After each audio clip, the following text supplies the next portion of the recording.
Jason Rzucidlo reporting for AmericaJR.com, and I'm being joined by new country music singer Logan Brill. So please tell me, how did you get started in the music business? It was kind of a long path, I think, to where I got to be, where I am now. I moved to Nashville when I was 18, and, before I moved to Nashville, I was living in Knoxville, Tennessee, and, played out as much as I could. My family is all, really into music, and we'd sit around and jam together, and, just knew I always wanted to be in Nashville and wanted to be a musician. And so, moved to Nashville and started sort of making connections in the business once I moved here, and sort of little by little started making the connections that really, I guess, influenced me and are still people that I work with today, Carnival music and management and everybody. So, it's been kind of a long, I guess, a windy road, but I'm, happy where I am now. Okay. Now, who would you say are some of your musical influences? I have a wide range, I feel like. I grew up loving the music kind of from my parents' generation. I loved, Fleetwood Mac and Jackson Brown and, Emmylou Harris, all that kind of stuff. So I was really influenced by that, I'd say. And then I've also really always loved blues and kind of soul music. So I feel like that sort of has been a big influence. And then, moving to Nashville, I feel like I got a dose of the country music here. And so I feel like that's really influenced me too, just being in Nashville. Different influences all sort of meld together, I guess. All right. Now, what's the story behind your song Rewind? The song Rewind, actually, it's a song by a guy named Paolo Nutini, who I've been a huge fan of for a long time. He's a Scottish musician, and it was a song off his first record that he put out, and I had always loved it, and was looking for songs for the first record that I put out, and ended up just kind of throwing that one in the mix, and ended up loving it, and we ended up changing it around a whole bunch from his version, but just loved the lyrics of the song. I loved, and the vibe that we kind of were able to give it, I was happy with. So yeah, that's one of my favorites on the old record for sure. So.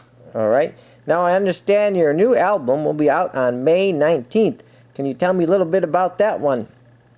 So I'm really excited about the new record. I feel like the first one was, kind of a learning experience for me.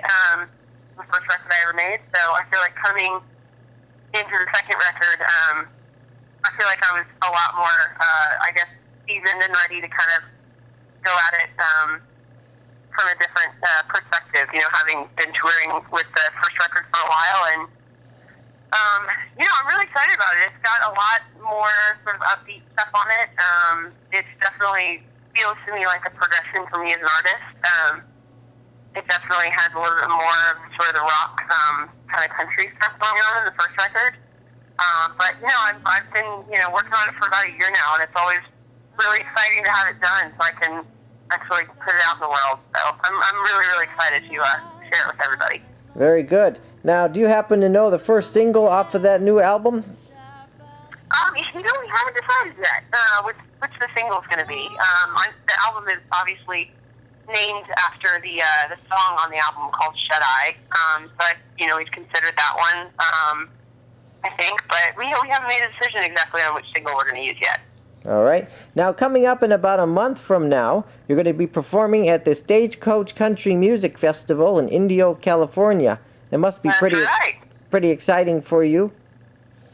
Yes, I am so excited. I've really not gotten to spend as much time as I'd like on the West Coast. It's a fun place, and so, I couldn't ask for a better festival to play at. I feel like, I'm excited to watch all the other acts, honestly, just to be there as a fan. So it's going to be a really good time. Now, what can the fans expect to see from you? A lot of stuff off the new record. Been playing with the same band for a long time, and they're great guys, and I actually just left a rehearsal today, working on the new record with them. Hopefully, something that everybody likes. Hopefully everybody likes the new material from the new record, and we're going to rock a little bit. It's going to be fun. I'm really excited. Very exciting. I'm looking forward to it. Now, I saw that your Grand Ole Opry debut is coming up also on May 16th. That's right, yeah. That was really exciting for me to be able to share that. And, the Opry, obviously, is such an iconic thing in Nashville, so it's just a total thrill to be able to play. I'm really looking forward to it. I've been to shows at the Opry, but I've never gotten to play the stage, so it'll be a good night. And how did that opportunity come about? You just got a phone call? I've gotten to know the GM of the Grand Ole Opry, Steve Fisher. He's just a really fantastic guy. He's been there for a really long time, and has taken some interest in music, and was willing to kind of help us out and get us a show, which I'm really, really excited about. He's just been a great help for us, and I know we're really looking forward to that show. Very good. Now, since you're sort of a newer country singer, where do you hope to be in the next 5 years? I hope that I continue to progress and am able to, play shows, as much as I can for the next couple of years. Hopefully find some success in the second record. And, just keep moving upward and onward. I've had a great last year, been able to open for all sorts of really awesome people, and I've learned a lot through that experience, and hoping to play some of my own shows coming up in the next, couple of years. I'm just, going to keep moving forward. So. Now, what would your advice be to people who are growing up that want to be singers like you? I'd say just stick at it. It's a tough business, but if you just remind yourself why you do it, I do it because I love it, and I think it's it's a great job to have. I can't even really call it a job because I get to go ride around in a van with my best friends and play music, which is just a blessing. And so I'd say for anybody who's interested in doing it, just, sticking to who you are and being willing to work hard. But just remembering, why you do it, because music's awesome and it's a really awesome job to have. So. All right. Now, when you're touring across the country, do you have favorite places to stop, whether it's a restaurant or bars or places like that? I'd say more so cities. Like, there are certain cities that I really, really love going to. I feel like my favorites that I've hit so far have probably been, like, Indianapolis. I'm back and forth from there a bunch. Seattle, I absolutely love. Was a blast. It's a cool city. I feel like there are certain stops that we have. The one that I can actually think of is on the way east from Nashville. There's a stop. It's like exit 46 off of Interstate 40, and there's like a really small hole-in-the-wall diner called the Bean Tree. We stop at that place about every time we go through. It's like, it takes them an hour to make a burger because they make everything from scratch, but it's amazing. It really is. Yeah. Last week I talked to the band Smash Mouth, and they said they like the Flying J's and the Waffle Houses. Well, there you go. Both of those are good options, too. I've definitely stopped at both of those places as well.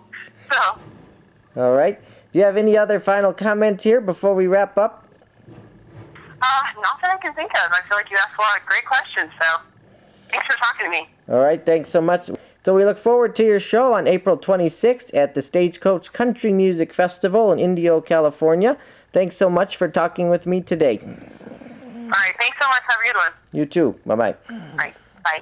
Copyright 2015, AmericaJR.com, Palm Springs, California, USA.